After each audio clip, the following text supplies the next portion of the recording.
Okay, now student, see, today I will teach you the numericals of simple pendulum, right? Simple pendulum के कुछ numericals हैं, पहले वो देखते हैं, फिर आज हम न्यू चैप्टर स्टार्ट करेंगे, ठीक है?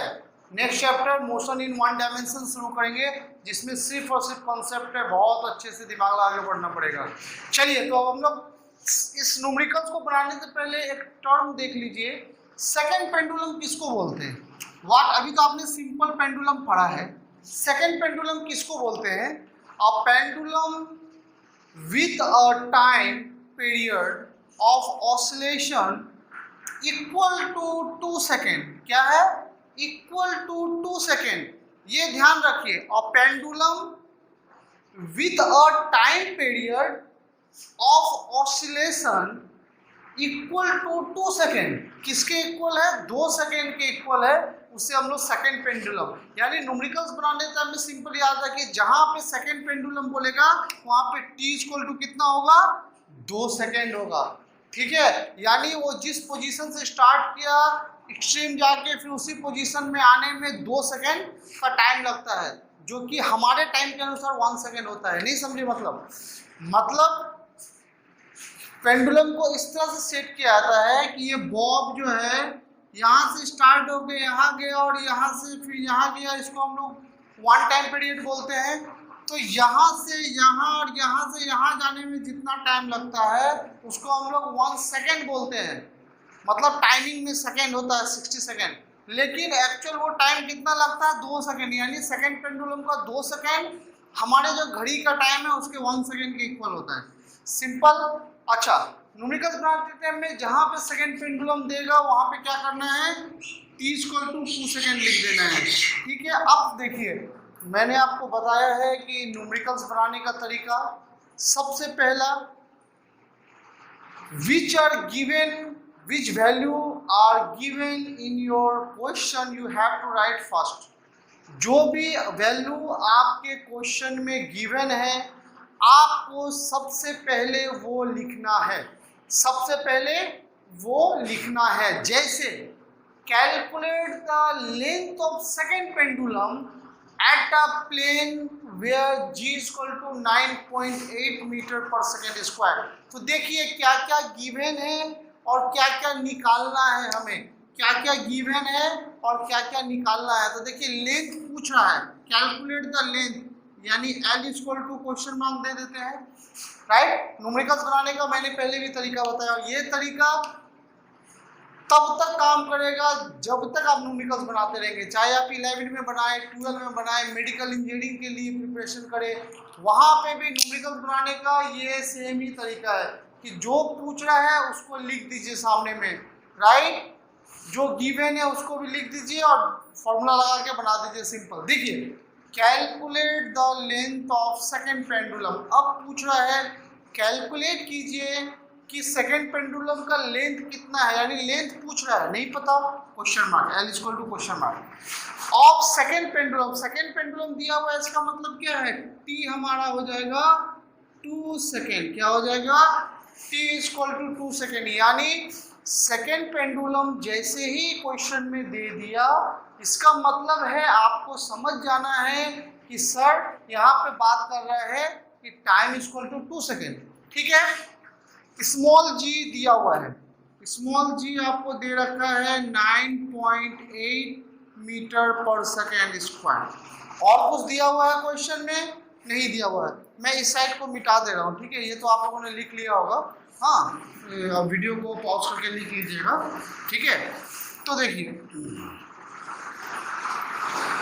अब जो है हमने क्या किया? कुछ नहीं किया, जो भी क्वेश्चन में गिवन है हमने वही लिख दिया। t गिवन है क्योंकि सेकंड पेंडुलम बोल रहा है, लिख दिया। g गिवन है, g मतलब ग्रेविटेशनल कांस्टेंट गिवन है, लिख दिया। कैलकुलेट द लेंथ, लेंथ पूछ रहा है, लेंथ को क्वेश्चन मार्क लिख दिया। ये हमारा पहला काम कंप्लीट। दूसरा काम क्या करना है? मैंने बताया था फिजिक्स में, यूनिट को सेम करना है। क्या करना है? यूनिट को सेम करना है। यूनिट सेम है तो ठीक है, नहीं है तो करना है। तो देखिए, टाइम ऐसा यूनिट सेकेंड, ठीक है, एक्सेलरेशन का ऐसा यूनिट मीटर पर सेकंड स्क्वायर, ठीक है, यानी ये सभी जो है ऐसा यूनिट में है, इसका मतलब इसका यूनिट को हमको बराबर नहीं करना पड़ेगा, ये पहले से ही ऐसा ही में है। फर्स्ट हो गया, फर्स्ट स्टेप क्या है हमारा, right the value what given in numericals.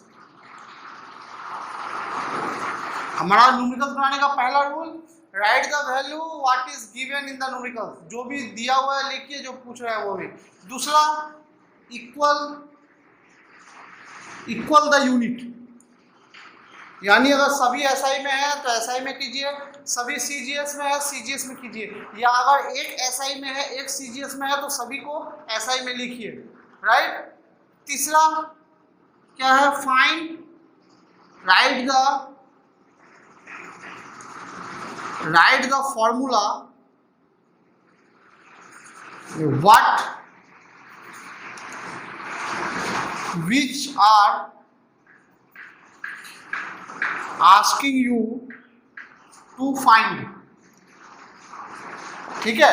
तीसरा क्या रूल है, उसका फॉर्मूला लिखिए जो आपको गिवन है, जो पूछ रहा है। और चौथा, प्लेस द वैल्यू।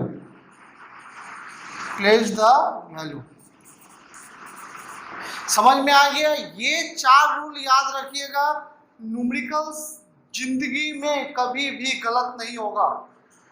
सबसे पहला, right the value what is given in numericals, तो हमने क्या किया, फर्स्ट रूल नंबर 1 क्या किया, rule number 1, rule number 2, rule number 3। Rule number 1, जो वैल्यू दिया हुआ है उसको लिख देना है, लिख दिया हमने, right. Number 2, rule number 2, equal the unit, सभी यूनिट को इक्वल करना है, तो देख लिया सभी यूनिट इक्वल है तो उसको इक्वल करने की जरूरत नहीं है, राइट। तीसरा में देख लिया हमने, third number rule, right the formula which are asking you to find, जो चीज आपको पूछ रहा है निकालने के लिए उसका फॉर्मूला। तो अब देखिए क्या पूछ रहा है आपको निकालने के लिए, यहाँ पे पूछ रहा है आपको find the length of, calculate the length of second pendulum, यानी आपको लेंथ पूछ रहा है। तो आपके पास लेंथ का फॉर्मूला है पहले? नहीं, आपके पास फॉर्मूला है T = 2 pi root under L/G। आपके पास ये मेन फॉर्मूला है, याद रखिए, हमेशा मेन फॉर्मूला याद रखिए। 10 फॉर्मूला याद करने से अच्छा है एक फॉर्मूला याद करिए। अब यहाँ से देखिए 3 चीज निकल जाएगा, T पूछ रहा है तो भी निकल जाएगा, L पूछ रहा है तो भी निकल जाएगा, ठीक है। तो यानी यहाँ से 2 चीज हम निकाल सकते हैं सिर्फ इस एक फॉर्मूला को याद करके। बहुत कोई स्टूडेंट को मैं देखता हूँ अब ये फॉर्मूला याद करते हैं। अब देखिए इसको यदि मैं उधर ले जाऊंगा या तो दोनों साइड क्या करेंगे, squaring both side, squaring both side कर दिया तो ये हो गया T², ठीक है। ये भी स्क्वायर होगा 4 पाई स्क्वायर, और यहाँ पे क्या होगा, स्क्वायर रूट कैंसिल हो जाएगा तो हो जाएगा L/G हो जाएगा। अब देखिए बहुत सारे स्टूडेंट क्या करते हैं, ये फार्मूला भी याद करते हैं, ये फार्मूला भी याद करते हैं। गलत नहीं है, मैं आपको नहीं बोल रहा हूँ कि ये गलत है। आप अगर ये फार्मूला याद कर रहे हैं या अगर आप ये फार्मूला याद कर रहे हैं बिल्कुल गलत नहीं है। लेकिन होता क्या है, सिर्फ यही फार्मूला तो नहीं है ना आपके चैप्टर में, आपके चैप्टर में ऐसे कितने सारे फार्मूला आएंगे। तो एक स्टूडेंट को सारा फार्मूला क्लास 9-10 में याद रखना थोड़ा मुश्किल होता है। अगर आप याद रख सकते हैं तो वेरी गुड, बहुत अच्छा याद रखिए। बट अगर आप याद नहीं रख सकते हैं लेकिन कॉन्सेप्ट से आप बना सकते हैं तो सिर्फ ये याद रखिएगा कि ये खुद ब खुद बन जाएगा, आप बना सकते हैं। लेकिन अगर आप चाहते हैं कि नहीं मेरा टाइम बचाऊं तो आप डायरेक्ट ये भी याद कर सकते हैं, ठीक है। तो देखिए तीसरा रूल क्या था हमारा, right the formula which are asking you to find, जो फाइंड करने बोल रहा है उसका फॉर्मूला लिखना। तो उसका फॉर्मूला आपने लिखा है क्या? नहीं, अभी तक हमने मेन फॉर्मूला लिखा है। इसका मतलब मुझे वो फॉर्मूला बनाना है। थर्ड नंबर रूल क्या था, वो फॉर्मूला बनाना है। थर्ड नंबर रूल तो बनाइए, L निकालना है तो ये ऊपर जाएगा, यानी ये T² 4 पाई स्क्वायर L/G है। मुझे L निकालना है तो जिसको निकालना है उसको पकड़ लीजिए, पकड़ लीजिए मतलब ढांक दीजिए। ये देखिए मुझे एल निकालना है, एल को मैंने पकड़ लिया, तो कौन जाएगा उस साइड, ये जी जाएगा इस साइड और ये 4π² जाएगा इस साइड, राइट। एल नहीं जाएगा क्योंकि जिसको निकालना है उसको पकड़ लिया हमने, तो वो तो अब नहीं जा सकता है, यानी जो जो बच गया है वही जाएगा, ये तरीका है। तो यानी ये जी इधर गया तो क्या हो जाएगा, t² g बाय ये 4 नीचे आएगा 4π² हो जाएगा इज इक्वल टू एल। अब third number rule proof, third number rule क्या बोल रहा था, जो निकालना है उसका फॉर्मूला लिख दीजिए। देखिए हमें एल निकालना था, एल का फॉर्मूला मिल गया, अब हमें एल का फॉर्मूला मिल गया, इसको सजा के लिख दीजिए L equal to t² g by 4π, ताकि कैलकुलेशन करने में सुविधा होगा। आप यहाँ से भी कर सकते हैं। यानी 3 नंबर। 4 नंबर में क्या बोल रहा है, प्लेस द वैल्यू, यानी t का जो वैल्यू है वो प्लेस कर दीजिए t के जगह पे, g का जो वैल्यू है वो प्लेस कर दीजिए g के जगह पे, पाई का जो वैल्यू है वो प्लेस कर दीजिए पाई के जगह पे, और आप जो है इसका आंसर निकाल दीजिए, राइट। तो 4 नंबर रूल कैसे करेंगे, t का वैल्यू कितना है 2², g का वैल्यू कितना है 9.8, ठीक है। 4 का वैल्यू कितना है 4 ही होगा, पाई का वैल्यू कितना है 2 वैल्यू होता है, ऐसे एक्चुअली 3 वैल्यू होता है, डिग्री में भी होता है, एक फ्रैक्शन में भी होता है और एक डेसिमल में भी होता है, बट हमें यहाँ पे 2 वैल्यू ही लिख सकते हैं, या तो आप 22/7 लिखिए या 3.14 लिखिए, एक ही बात है, राइट। तो मैं यहाँ पे लिख देता हूँ 3.14 इसका स्क्वायर। अब इसको आप कैलकुलेट कीजिए, आप लोग पढ़े लिखे हैं, कैलकुलेशन आता है, 9th क्लास में है, इसको कैलकुलेट करके और मुझे आंसर बताएंगे आप लोग व्हाट्सअप में कि सर इसका आंसर कितना निकला है। कितना में निकलेगा, ये जितना निकलेगा उतना मीटर आंसर। समझ में आ गया। ये घर पे बैठ के कैलकुलेट, क्यों कैलकुलेट करने में आप लोग को क्यों दे रहा हूँ, क्योंकि देखिए, क्योंकि कैलकुलेशन जितना करेंगे एग्ज़ाम में आप ही को फ़ायदा देगा, क्योंकि ज़्यादातर स्टूडेंट का कैलकुलेशन में गलती होता है। ये सारा कुछ सही बनाएंगे, बस यहाँ पे कैलकुलेशन में गलती कर देंगे, क्योंकि घर पे क्या करते हैं कैलकुलेशन, बहुत सारे स्टूडेंट घर पे कैलकुलेटर से कैलकुलेशन करता है, बहुत गलत बात है। आप जब तक 9 में है, 10 में है, 11 में है, 12 में है या मेडिकल इंजीनियरिंग का एग्ज़ाम दे रहे हैं, कैलकुलेशन हमेशा बिना कैलकुलेटर के यूज के कीजिएगा। मैं बता दे रहा हूँ, जो भी कैलकुलेटर से यूज करके आंसर लिख रहे हैं वो अपना नुकसान कर रहे हैं। मैं तो देख लूँगा हाँ आंसर सही है, मैं बोल दूँगा गुड, आपने बहुत अच्छा किया, आंसर सही है, बट इसमें लॉस होगा आपका, राइट। देर लगता है, कोई बात नहीं है, कैलकुलेशन करने में देरी लगता है, तो आप दिमाग लगाइए मैं कैसे कैलकुलेट करूं कि ये जल्दी से कैलकुलेट हो जाए। लेकिन जो भी कैलकुलेट करना है खुद से करना है, ना किसी से पूछना है और ना ही कैलकुलेटर का यूज करना है, राइट। तो ये मैंने बता दिया है, इसका कैलकुलेशन करके आपको व्हाट्सएप पे आंसर भेजना है। अब मैं एक दूसरा न्यूमेरिकल्स बता रहा हूँ, ठीक है। Okay, now students see the number 2 numericals, second numericals of the pendulum, right. देखिए ये डिफरेंट टाइप का न्यूमेरिकल्स है, बट जो मैंने 4 रूल बताया है न्यूमेरिकल्स बनाने का वो एप्लीकेबल है सभी में, चाहे वो केमिस्ट्री हो, फिजिक्स हो। तो पहले क्वेश्चन पढ़िए, ठीक है, हम लोग उसको सॉल्व करेंगे अभी। तो हम लोग पहले इसको क्वेश्चन पढ़ते हैं, राइट। हम लोग पहले क्वेश्चन पढ़ते हैं। क्या क्वेश्चन दिया हुआ है, दिया हुआ है compare the time period of a simple pendulum. Compare करना है, कंपेयर दिया हुआ है, इसका मतलब क्या है, जरूर है यहाँ पे 2 सिंपल पेंडुलम होगा, क्योंकि कंपेयर कब होता है, अकेला इंसान पे कंपेयर होता है।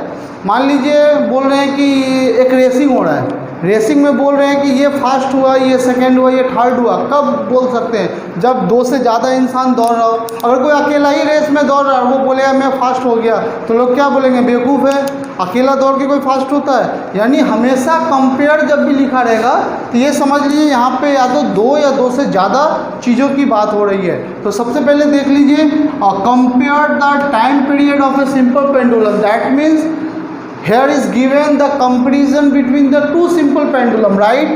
Suppose that this is a one simple pendulum, right, A, and another is a simple pendulum B, right. Here is the comparison of 2 simple pendulum at a place where for A G is equal to given 9.8 metre per second square. मतलब इस pendulum को ऐसा जगह पे रखा गया है जिसमें इसको रखा गया है 9.8 मीटर पर सेकेंड स्क्वायर वाले ग्रेविटेशनल एक्सीलरेशन वाले जगह पे, और इस पेंडुलम को उठा के ले गया ऐसे जगह पे जहाँ पे जी का वैल्यू जो है वो 4.36 मीटर पर सेकेंड स्क्वायर हो गया है। यानी बोला है दो पेंडुलम है। देखिए मैं क्या कर रहा हूँ, फर्स्ट रूल जो गिवन है उसको लिखना है। तो देखिए मैं आराम से लिख रहा हूँ, डायग्राम बना रहा हूँ। डायग्राम क्यों बना रहा हूँ? क्योंकि समझ में आए। आपको अगर बिना डायग्राम का एग्जाम में न्यूमेरिकल्स बना सकते हैं तो जरूरी नहीं है डायग्राम बनाना, बट चूंकि मैं आपको समझा रहा हूँ इसलिए मुझे आपको ये डायग्राम बना कर दिखाना पड़ेगा। बट न्यूमेरिकल्स में एग्जाम में जरूरी नहीं है कि आपको डायग्राम बनाना है, क्योंकि कॉन्सेप्ट थ्योरी में डायग्राम बनाना पड़ता है, न्यूमेरिकल्स में नहीं। बट आपको अगर समझ में नहीं आएगा तो आप एग्जाम में डायग्राम बना सकते हैं, राइट, काटेगा नहीं नंबर। ओके, तो दो प्लेस में ये डिफरेंट पेंडुलम हैं जिनको दो डिफरेंट प्लेस पे रखा गया है। एक प्लेस जहाँ पे जी मैंने बताया था ना, स्मॉल जी जो है प्लेस टू प्लेस वेरी करता है, राइट, प्लेस टू प्लेस इसका वैल्यू वेरी करता है। तो यानी ऐसे ऐसे प्लेस में रखा गया है कि जहाँ पे ये आपका जी ए मान लीजिए, जी जो ए है उसका वैल्यू है 9.8 मीटर पर सेकेंड स्क्वायर, और ये जी जो बी में है, ये जी जो बी के में है, बी वाला पेंडुलम वो 4.36 मीटर पर सेकेंड स्क्वायर रखा हुआ है। तो बोलता है कंपेयर द टाइम पीरियड, यानी इसका टाइम पीरियड, ए का टाइम पीरियड क्या होगा as comparing to time period of B. यानी ये दोनों का टाइम पीरियड निकल के इसको कंपेयर कर देंगे तो दोनों का टाइम पीरियड कंपेयर होगा। तो फर्स्ट रूल हमने देख लिया कि क्वेश्चन में जो गिवन है वो हमने लिख दिया। क्वेश्चन में बोला compare the time period of simple pendulum, हमने दो अलग अलग पेंडुलम बनाया, उसका जी अलग अलग है, मैंने जी अलग अलग लिखा। यहाँ पे आप G1 G2 भी बोल सकते हैं, इसको 1 नंबर पेंडुलम, इसको 2 नंबर पेंडुलम भी बोल सकते हैं। मैंने इसको ए भी माना है, इससे कोई फ़र्क नहीं पड़ता। आप 1 2 आप इसको T1 T2 भी मान सकते हैं, वो आपकी मर्जी, फिजिक्स में कोई प्रॉब्लम नहीं है, राइट। मैंने इसको ए भी माना है इसलिए मैंने GA TA लिखा, यहाँ पे GB TB लिखा, राइट। अच्छा, अब सेकेंड रूल क्या था? सेकेंड रूल क्या था? सबका यूनिट सेम करना। यूनिट देखिए, ये मीटर पर सेकंड स्क्वायर में है, ये भी मीटर पर सेकंड स्क्वायर में है, यानी सभी ऐसा यूनिट में है, यूनिट सही है। तीसरा बोला था जो पूछ रहा है उसका फॉर्मूला, क्या पूछ रहा है यहाँ पे? आपको पूछ रहा है time period, find the time period, compare the time period, then what is the formula of the time period of pendulum? You know that the formula is 2 pi t equal to 2 pi root under L by G. The formula is 2 pi root under L by G. You know that formula, right? T is equal to 2 pi root under L by G. अब यहाँ पे compare करना है, compare मतलब proportional करना है, compare करना है कि टाइम पीरियड दोनों का क्या होगा। अच्छा, अब यहाँ पे लेंथ तो दिया हुआ नहीं है, लेंथ तो दिया हुआ नहीं है। अब क्या करेंगे? चलो 2 और पाई दोनों तो कांस्टेंट है, तो इससे हमें कोई फर्क पड़ेगा नहीं। T2 भी एक नंबर्स है और पाई भी एक कांस्टेंट है जिसका वैल्यू चेंज नहीं होता है, इसलिए इसको तो कोई मतलब नहीं है, हम डायरेक्ट प्रोपोर्शनल लिख सकते हैं, राइट। लेकिन ये लेंथ का क्या करेंगे? लेंथ का क्या करेंगे हम? क्योंकि लेंथ अगर छोटा बड़ा होगा तो टाइम पीरियड में डिफरेंस हो जाता है। बॉब अगर छोटा बड़ा होगा कोई प्रॉब्लम नहीं है, मैंने पढ़ाया था, कॉन्सेप्ट को याद रखिए, मैंने पढ़ाया था आपको कि if the size of the bob is difference there was no difference between the time period. Time period में कोई चेंजिंग नहीं होगा, लेकिन लेंथ में डिफरेंस होगा तो चेंजिंग होगा। तो यहाँ पे कैसे समझेंगे? लेंथ तो दिया हुआ नहीं है, अब लेंथ कैसे निकालें? दिमाग लगाइए, लेंथ कैसे निकालेंगे? जहां आपको कंपेयर दिया हुआ है time period of simple pendulum, इसका मतलब वैसा पेंडुलम जो दोनों सेम हो, मतलब दोनों का लेंथ सेम हो। आप लोग देखे होंगे बॉक्सिंग होता है, राइट, कुश्ती होता है, हेवी वेट होता है, ठीक है, वेट होता है कि इतना वेट वाला इस कैटेगरी में लड़ेगा, इतना वेट वाला इस कैटेगरी में लड़ेगा, यानी जो जिस वेट के अनुसार होता है वो अपने वेट वाले कैटेगरी में लड़ता है। अब क्लास 9 का टेस्ट है तो क्या उसमें 10 वाला बैठ सकेगा? नहीं। क्लास 9 का टेस्ट मतलब 9 क्लास के स्टैंडर्ड के जो भी स्टूडेंट है, राइट। अभी मान लीजिए आप मेडिकल का प्रिपरेशन कर रहे हैं या आप इंजीनियरिंग का प्रिपरेशन कर रहे हैं, राइट, तो उसमें कौन सा स्टैंडर्ड वाला बैठ सकता है?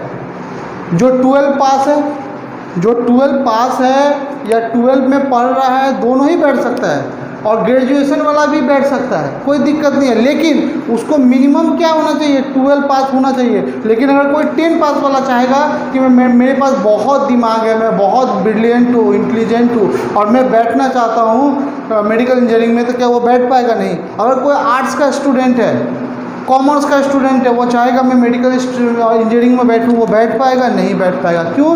क्योंकि सबका अपना अपना एक कैटेगरी है। उसी तरह से जब आपको कंपेयर करने बोल रहा है टाइम पीरियड, इसका मतलब है कि दोनों टाइम पीरियड सेम होगा, सिर्फ दोनों को अलग अलग प्लेस में रखा गया है, दोनों को अलग अलग जगहों पे रखा गया है, बट दोनों का जो है लेंथ सेम होगा। यानी इसका जो लेंथ है LA, इसको भी हम L मान लेते हैं, और इसका जो LB है इसको भी हम L मान लेते हैं। यानी LA equal to LB equal to L, यानी क्या है? दोनों ही इक्वल है, क्योंकि कंपेयर कर रहे हैं तो दोनों ही को, जब इक्वल ही है तो इसको फॉर्मूला में लिख रहे हैं। कंपेयर कर रहे हैं तो इसको क्या लिख सकते हैं हम? TA, या सिंपल पहले से लिख सकते हैं T proportional root under 1/g। देखिए, क्या इसको हम ऐसे लिख सकते हैं? क्या हम इसको ऐसे लिख सकते हैं? दिमाग लगाइए। T proportional root under 1/g क्या लिख सकते हैं? बिल्कुल लिख सकते हैं। एक ये तरीका भी है और एक तरीका और मैं बताऊंगा अभी आपको, ठीक है। एक तो ये तरीका भी है निकालने का, और एक और तरीका है जो मैं अभी आपको बताऊंगा। देखिए, फिजिक्स को बहुत तरह से, न्यूमेरिकल्स को अपने ढंग से बहुत तरीका से बना सकते हैं। अगर आप थोड़ा सा दिमाग लगाते हैं, क्योंकि इससे थोड़ा टाइम बचेगा ना आपके एग्ज़ाम में, राइट। अगर आप थोड़ा सा दिमाग लगाते हैं, आपने मेरे कॉन्सेप्ट को अच्छे से समझा है, तो जो कांस्टेंट है यहाँ पे LA equal to LB equal to L, यानी कांस्टेंट है। बाद में जब दोनों को कंपेयर करेंगे तो ये L तो कट ही जाएगा, क्योंकि L दोनों के लिए इक्वल है, तो बाद में L तो कट ही जाएगा। तो मैं इस न्यूमेरिकल्स को बड़ा क्यों करूँ? मैं इसको ऐसे भी लिख सकता हूँ। अब अगर इसको मैं लिखूँ TA/TB प्रोपोर्शनल रूट अंडर क्या हो जाएगा? 1/GA by root under 1/GB हो जाएगा। इसी को सॉल्व करिएगा तो क्या हो जाएगा? TA/TB is equal to root under GB/GA, क्योंकि फ्रैक्शन में है ना तो उल्टेगा।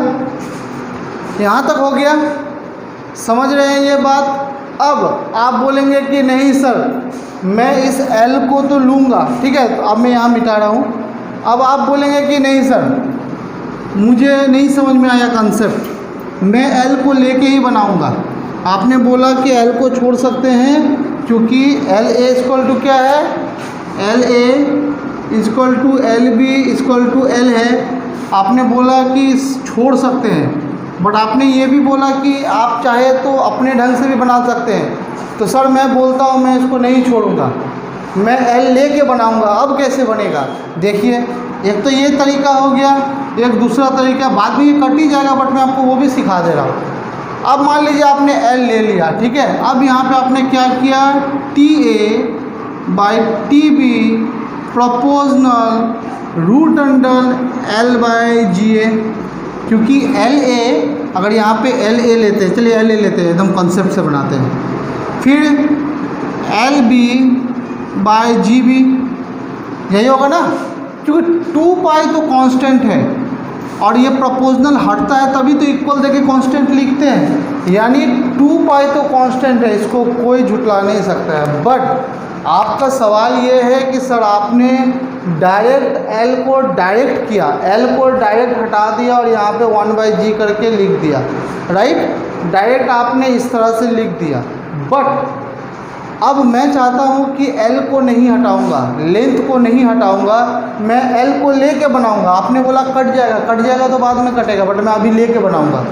तो बनाइए, इस ढंग से बनाइए। कैसे करेंगे? आपको अगर ये डायरेक्ट समझ में नहीं आता तो इस ढंग से बनाइए। अब इसको सॉल्व कीजिए। TA/TB प्रोपोर्शनल, अब देखिए क्या हो जाएगा, रूट अंडर LA/GB/LB/GA होगा। अब कैलकुलेशन तो आपको पता ही है ना, जब ये जब लाइन पे आएगा तो ये क्या आएगा, उल्टा हो जाएगा, यानी ये GA नीचे आ जाएगा, LB ऊपर चला जाएगा, और ये LA है, नीचे LB है। यहाँ तक आपका कंसेप्ट क्लियर है? ठीक है। जब इस तरह से फ्रैक्शन में है तो क्या होगा, मैथ में आपने पढ़ा, ये जब यहाँ पे आएगा ये GA नीचे चल जाएगा, ये नीचे है तो ये उल्टा हो जाएगा, ऊपर आ जाएगा GB। अब आप मुझे बताइए LA क्या है, LGB, LB क्या है, ये भी L है और यहाँ पे GA है। क्या ये कट नहीं गया? कट के क्या हो गया, TA/TB = रूट अंडर GB/GA हो गया। मैंने भी तो यही लिखा है GB/GA, बट क्या हो गया, इससे आपका थोड़ा सा टाइम लग गया, न्यूमेरिकल्स बनाने में टाइम लग गया। तो देखिए मैं बोल रहा हूँ कॉन्सेप्ट से बनाना है, बट जहाँ पे बहुत सिंपल कंसेप्ट है वहाँ पे तो आप एक स्टेप तो कर ही सकते हैं ना। जब L इक्वल है दोनों के लिए तो बाद में वो कट ही जाएगा। जब कट ही जाएगा तो मैं इतना स्टेप क्यों करूँ, मैं डायरेक्ट ऐसे लिख सकता हूँ। तो मैंने ये दोनों ही बता दिया। अगर किसी को स्टार्टिंग में ऐसे नहीं समझ में आ रहा है तो वो डायरेक्ट ऐसे करके यहाँ तक तो ले ही आएगा ना, यहाँ तक तो ले आएगा। यहाँ के बाद तो सभी सेम है, इसमें भी सेम है, इसमें भी सेम है, यहाँ तक तो ये सभी सेम है ना, ये दोनों में ही सेम है, राइट, ये दोनों में ही सेम है। तो यहाँ तक तो आपको निकालना है। तो अगर आपको समझ में नहीं आ रहा है तो आप इस तरह से भी बनाइए, या आपको समझ में आ गया तो डायरेक्ट इस तरह से बनाइए, दोनों एक ही चीज़ है, राइट। तो मैंने दोनों तरीक़ा से बता दिया है कि L तो बाद में कट ही जाएगा, राइट। यहाँ तक मुझे लगता है आप लोगों को समझ में आ गया होगा। देखिए मैं न्यूमेरिकल्स में बार बार क्यों जोड़ दे रहा हूँ, न्यूमेरिकल अच्छे से क्यों बना रहा हूँ, क्योंकि देखिए न्यूमेरिकल्स में बहुत प्रॉब्लम होता है स्टूडेंट को। प्रॉब्लम इसलिए होता है कि ये हार्ड है, ऐसा बात नहीं है। प्रॉब्लम इसलिए होता है कि उनको समझ में ही नहीं आता है। इसलिए मैं आपसे बोलता हूँ बार बार कि अभी तो ऑनलाइन क्लास है, जब हम लोग लाइव बैठेंगे, जब आप 9 से फिर क्लास 10 में भी जाएंगे, राइट। न्यूमेरिकल्स में कोई भी डाउट हो ना, या कंसेप्ट में कोई भी डाउट हो, आप मुझसे पूछिए 10 बार 20 बार, जितना बार में नहीं समझ में आ रहा है आप मुझसे उतना बार पूछिए। मैं एक बार भी ये नहीं बोलूँगा क्यों पूछ रहे आप, अरे ऑब्वियसली आपको समझ में नहीं आ रहा है आप पूछ रहे हैं, आपको समझ में आ जाएगा तो आप क्यों पूछ रहे हैं। मेरा काम है आपको समझाना। अगर मैं नहीं समझा पा रहा हूँ तो ऑब्वियसली मुझे एक बार भी नहीं समझा पा रहा हूँ तो मुझे फिर समझाना चाहिए, राइट। तो देखिए यहाँ तक में ये कंसेप्ट हो गया। अब हम लोग न्यूमेरिकल्स को आगे बढ़े, यानी हमारा रूल नंबर 1 जो गिवन था वो लिख दिया था, इससे पहले मैंने यहाँ पे बनाया था।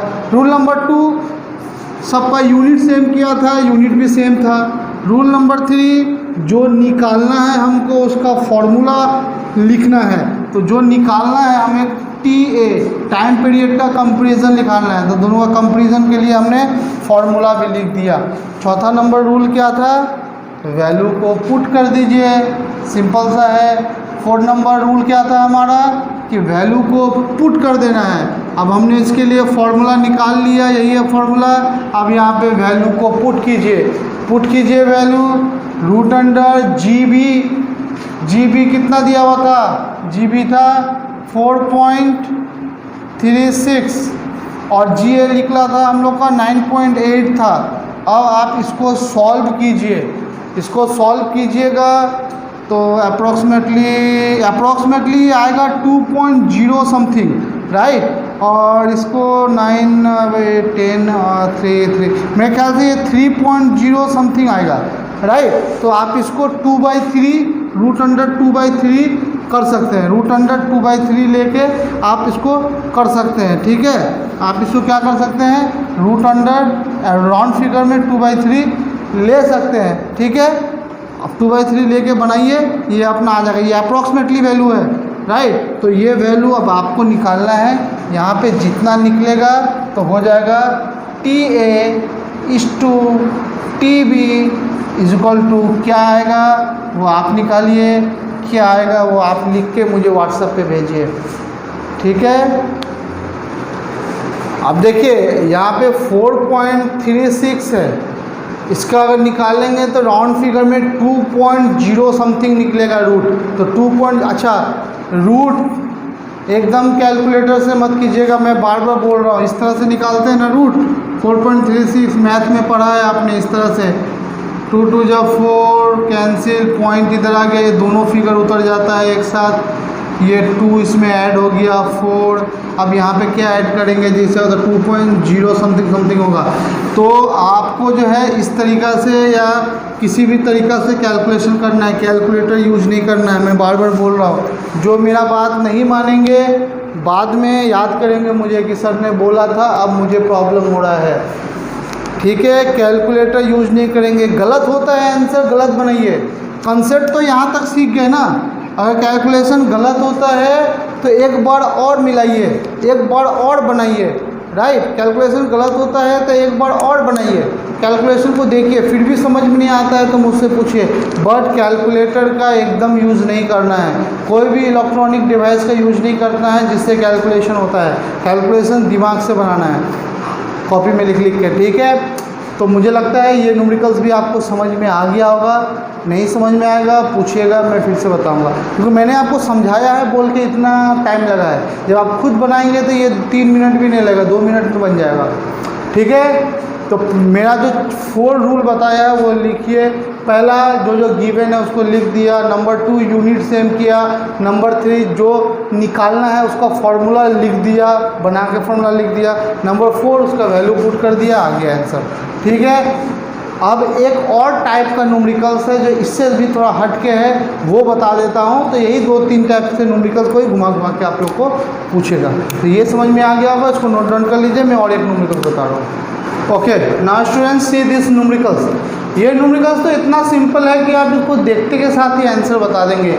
यहाँ पे बोल रहा है the time period of 2 simple pendulum at a place of ratio, यानी रेशियो दिया हुआ है T1/T2, मान लेते हैं 2/1 दिया हुआ है, और सिंपल बोल रहे हैं what is the value of the ratio of length. पता है T = 2π√L/g, ये भी कांस्टेंट है, ये भी कांस्टेंट है, तो T प्रोपोर्शनल √L, तो L हो जाएगा, क्या हो जाएगा L प्रोपोर्शनल T², यानी T² मतलब इसका आंसर हो जाएगा T1/T2, मतलब इन दोनों का स्क्वायर 4/1, यानी 4:1 आंसर हो जाएगा, राइट। इतना जल्दी बना सकते हैं ये सबको, बट मैं इसको बता रहा हूँ, समझा रहा हूँ। मतलब ये सब ऐसा है ना कि आप वो फार्मूला देखेंगे, ये सब काम देता है ऑब्जेक्टिव में।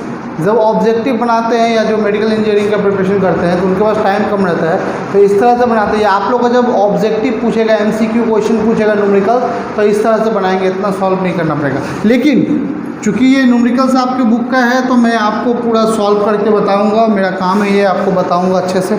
देखिए यहाँ पे सबसे पहला रूल, फिर से वो golden rule, 4 rule of the golden numericals बनाने का 4 रूल। सबसे पहला जो गिवन है लिख दीजिए, the time period of 2 pendulum at a place are in 2:1, यानी T1 मानिए बाय T2 मानिए या TA मानिए, TB मानिए।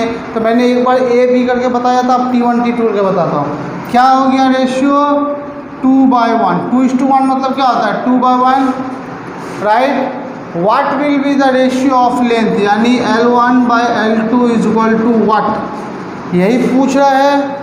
अच्छा फॉर्मूला, अब यूनिट सेम कीजिए। यूनिट क्या है, रेशियो में दिया हुआ है तो ऑब्वियसली यूनिट सेम होगा। तीसरा क्या है, जो पूछ रहा है उसका फॉर्मूला लिखा लिया, लेंथ पूछ रहा है तो लेकिन उसके लिए फॉर्मूला क्या होता है T = 2π√L/g, ये फॉर्मूला पहले लिखिए, उसके बाद कन्वर्ट कीजिए। कैसे कन्वर्ट करेंगे, कभी भी डायरेक्ट कन्वर्ट मत कीजिएगा, गलत होने का चांसेस ज़्यादा है। पहले ये जो हमारा बेसिक्स फॉर्मूला है ये लिखिए। अच्छा अब बोलेंगे सर ये G तो दिया हुआ नहीं है, यहाँ पे G का वैल्यू क्या डालेंगे, राइट। जी का वैल्यू यहाँ पे क्या डालेंगे, जी तो दिया हुआ नहीं है, तो अब क्या किया जाए। क्वेश्चन पढ़िए, the time period of two simple pendulum at a place, यानी एट अ प्लेस मतलब एक ही जगह पे, मान लीजिए ये रूम है, यहीं पे मैंने दो पेंडुलम लगा दिया, तो यहाँ पे जी क्या होगा, सेम होगा दोनों के लिए। अगर कभी भी ये कांस्टेंट है, ये तब तक नहीं बदलेगा जब तक ग्रेविटेशनल एक्सेलरेशन है, ठीक है, पर ये ग्रेविटेशनल एक्सेलरेशन है, ये तब तक नहीं बदलेगा जब तक आप नहीं बदलना चाहेंगे।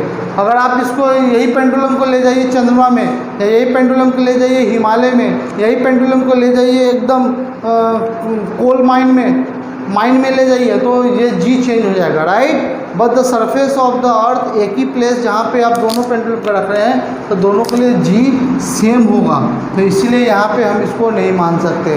जी नहीं भी दिया हुआ है कोई प्रॉब्लम नहीं है, क्योंकि रेशियो दिया हुआ है तो दोनों के लिए जी सेम होगा, बाद में जाके ये कट ही जाएगा, राइट। तो इसको भी यहाँ पे एक तरह से कांस्टेंट मान सकते हैं, क्योंकि यहाँ पे G1 = G2 = G ही होगा, और ये तो कट ही जाएगा, तो अब टाइम क्यों वेस्ट करें। ये भी प्रोपोर्शनल है, ये भी कांस्टेंट है 2π, और जी भी तो अब कांस्टेंट हो गया, यानी लिख सकते हैं T प्रोपोर्शनल √L, यानी यहाँ से क्या फॉर्मूला निकल गया, T प्रोपोर्शनल √L, यानी अब L निकालना है तो रूट उधर जाएगा तो क्या हो जाएगा, T² प्रोपोर्शनल L हो जाएगा, T² प्रोपोर्शनल L, यानी इसको हम लिख सकते हैं, T1² T2² = L1/L2, क्योंकि ये डायरेक्टली प्रोपोर्शनल है, ठीक है। वहाँ पे इन्वर्सली प्रोपोर्शनल था, इसलिए TA/TB के जगह पे यहाँ पे हुआ था GB/GA, लेकिन यहाँ पे डायरेक्ट प्रोपोर्शनल है, तो यहाँ पे T1 होगा, तो यहाँ पे भी T1। यहाँ पे देख लीजिए फिर से, ये G जो है, यहाँ फिर से बता रहे, क्वेश्चन में दिया हुआ है T1 T2 का रेशियो, राइट। पूछ रहा है आपको लेंथ का रेशियो, लिख दिया हमने, यूनिट सेम किया, यूनिट तो सेम ही है। थर्ड नंबर रूल क्या था, जो पूछ रहा है उसका फॉर्मूला लिखना है। यहाँ पे लेंथ पूछ रहा है तो इसका फॉर्मूला निकालना पड़ेगा हमें फॉर्मूला पता है, T = 2π √L/G, राइट। अब यहाँ से हम L का वैल्यू निकाल लेंगे, कैसे, 2π तो कांस्टेंट है, इसका कोई टेंशन ही नहीं है, टेंशन हो गया अब G के लिए।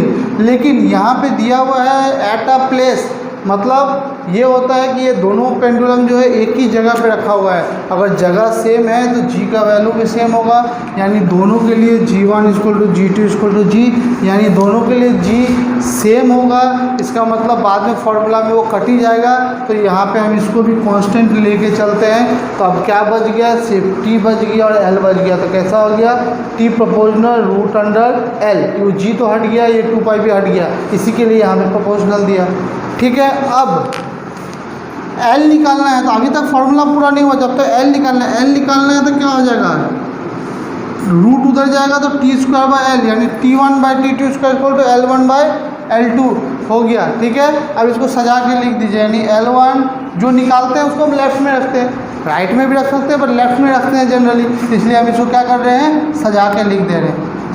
T1²/T2²। अब देखिए यहाँ पे हो गया। अब फोर्थ नंबर क्या था हमारा रूल, जो गिवन है उसका वैल्यू बैठा दीजिए।